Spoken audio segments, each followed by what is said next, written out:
எல்லாருக்கும் வணக்கம். நான் Hema Subramanian. Welcome to home cooking Tamil. இன்றைக்கி நம்ம ஒரு north Indian special gobi paratha recipe தான் பார்க்க போகிறோம். இந்த மாதிரி ஸ்டஃப்டு பராட்டாஸ் எல்லாம் உங்களுக்கு நார்மலாகவே ரெஸ்டாரண்ட்ஸ்லாம் நிறைய கிடைக்கும். ஸோ ஈஸியாக நம்ம வீட்டில் எப்படி செய்யறதுன்னு பார்க்கலாம் வாங்க. ஃபஸ்ட்டு நம்ம மாவை ரெடி பண்ணிக்கலாம். அதுக்கு ஒரு பவுலில் 3 கப் கோதுமை மாவு போடுங்க. இதில் 1 டீஸ்பூன் உப்பு, 1 டீஸ்பூன் ஓமம் ஆட் பண்ணுறேன். லைட்டாக மிக்ஸ் பண்ணிக்கோங்க. இப்போ கொஞ்சம் கொஞ்சமாக தண்ணி ஊற்றி மாவை பிசைஞ்சிக்கலாம். தண்ணி ஊற்றும் போது கொஞ்சம் கொஞ்சமாக ஊற்றி பிசைஞ்சிக்கோங்க, இல்லைனா மாவு ரொம்ப லூஸாகவும் சாஃப்டாகிடும். அப்புறம் தேய்க்கும் போது ஒழுங்காக தேய்க்க வராது.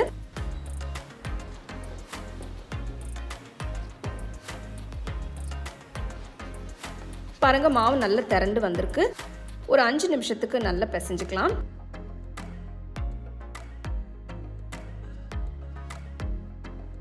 இப்போ மூடி வச்சு ஒரு 30 நிமிஷத்துக்கு அப்படியே வச்சுருங்க. அடுத்து நம்ம ஃபில்லிங்கை ரெடி பண்ணிக்கலாம். அதுக்கு ஒரு பெரிய பவுலில் மீடியம் சைஸ் காலிஃப்ளவரை துருவி ஆட் பண்ணுறேன்.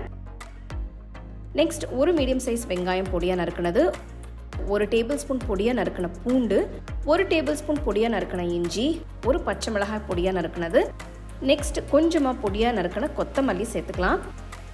இப்போது மசாலாஸை ஆட் பண்ணுங்கள்.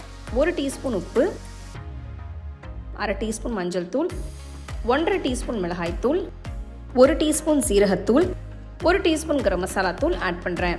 எல்லாம் சேர்த்து நல்லா மிக்ஸ் பண்ணுங்க.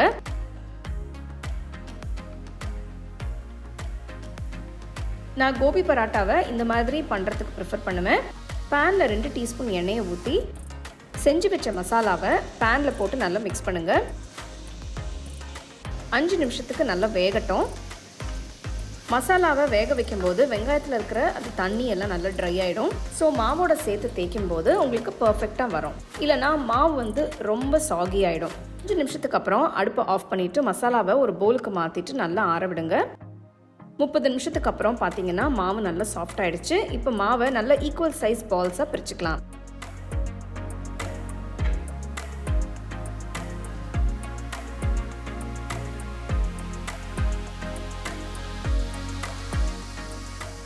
இப்போ நம்ம பராத்தாவை தேய்க்க ஆரம்பிச்சிடலாம். சப்பாத்தி கல்லில் கொஞ்சமாக மாவை தூவி உருட்டின மாவை வச்சு மெதுவாக ப்ரெஸ் பண்ணுங்க.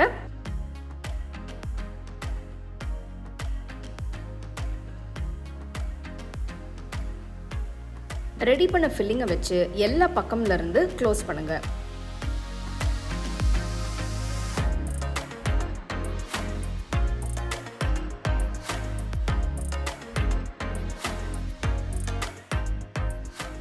இப்போ நம்ம பராத்தாவை தேய்க்க ஆரம்பிக்கலாம். பராத்தா பார்த்தீங்கன்னா நார்மலாகவே கொஞ்சம் திக்காக தான் இருக்கும். ஸோ நீங்கள் ரொம்ப மெலிசாக தேய்க்கணும்னு அவசியம் இல்லை.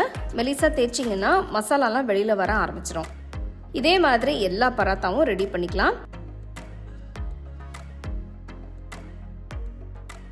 அடுத்து தவாவை சூடு பண்ணி தவா நல்லா சூடானதும் ரெடி பண்ண பராட்டாவை போட்டு ஒரு பக்கம் வேக விடுங்க. 30 செகண்டுக்கு அப்புறம் அடுத்த பக்கம் திருப்பி போடுங்க. பராத்தா மேலே இந்த மாதிரி ப்ரௌன் ஸ்பாட்ஸ் வந்ததும் கொஞ்சமாக நெய் தடவுங்க.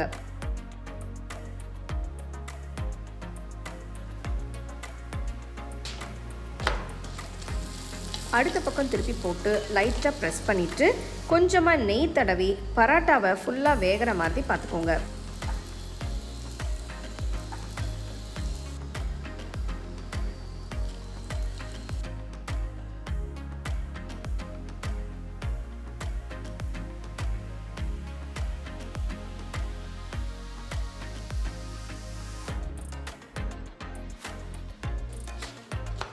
நல்லா வெந்ததும் தவால இருந்து எடுத்துடுங்க. இதே மாதிரி எல்லா பராட்டாவும் போட்டு எடுத்துக்கோங்க. ரொம்பவே ஃப்ளேவர்ஃபுல்லான இந்த கோபி பராட்டாவை நீங்கள் ஊறுகாய் அப்புறம் தயிர் வச்சு சாப்பிட்லாம். ரொம்ப சூப்பராக இருக்கும். இது நீங்கள் பிரேக்ஃபாஸ்ட், லஞ்ச் இல்லைன்னா டின்னருக்கு கூட வச்சு சாப்பிட்லாம். அவ்வளோ அருமையாக இருக்கும். கண்டிப்பாக ட்ரை பண்ணி உங்கள் ஃபேமிலி ஃப்ரெண்ட்ஸோட ஷேர் பண்ணுங்கள்.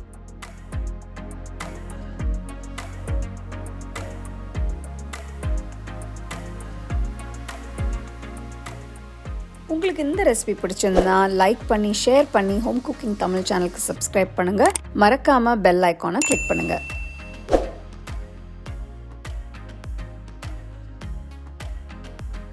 The second edition of our home cooking book is now available on our website 21frames.in. I'll give you the link in the description. You can go and check it out. The book is currently available only in India for now, so you can place your orders on 21frames.in.